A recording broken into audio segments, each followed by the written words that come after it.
Hey, how's it going? In this video, I'm going to show you how to initially set up a Django application.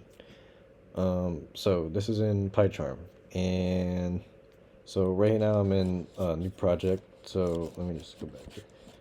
So when you initially open up PyCharm, you'll see this, and then you just click New Project here. And then over on the side here, we have a bunch of options. So we're gonna use Django. So we're going to click Django application here. I am just going to put the default name up here. So this will be the name of your root directory for this Django project. So I'm just going to keep it like that.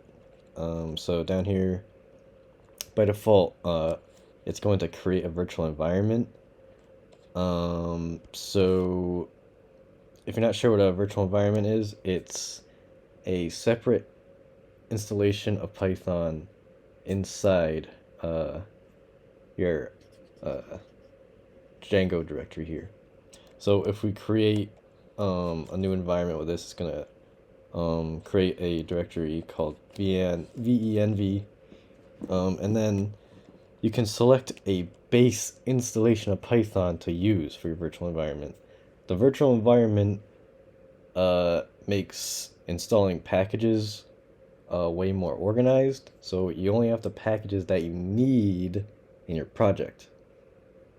So if you want a separate video explaining virtual environments, I'd be happy to do that. But moving on, we are going to use Python 3.11 for this, and let's just hit create. Alright, let's see. Okay, so here we go. This is what you'll initially see. So right down here, so this is saying it sets up an admin appended to your base URL. So that's where you can do the administrative configurations and everything. That's a whole other topic, but I'd be happy to make a video out of that if you would like that as well. So let's look at our Django project 1 directory here. So we have the initial Django application here. So a few things to note in here. We have a settings.py file in here. So these are where you're gonna configure a lot of the global settings for your project. So not gonna talk about that much here.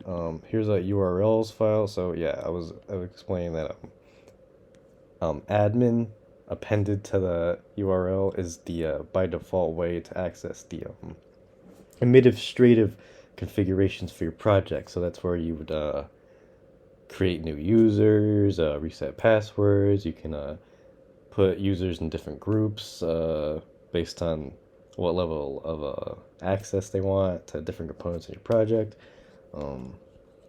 Alright, so let's just start this application. So before we do that, by default it should set this up initially, but let's just look at this real quick.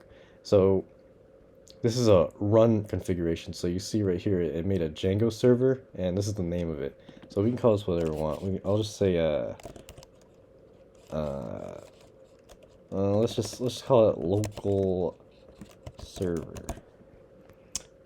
So if we click this, then it will, if it successfully launches the application with no errors, then it will open up a browser tab going to this local address.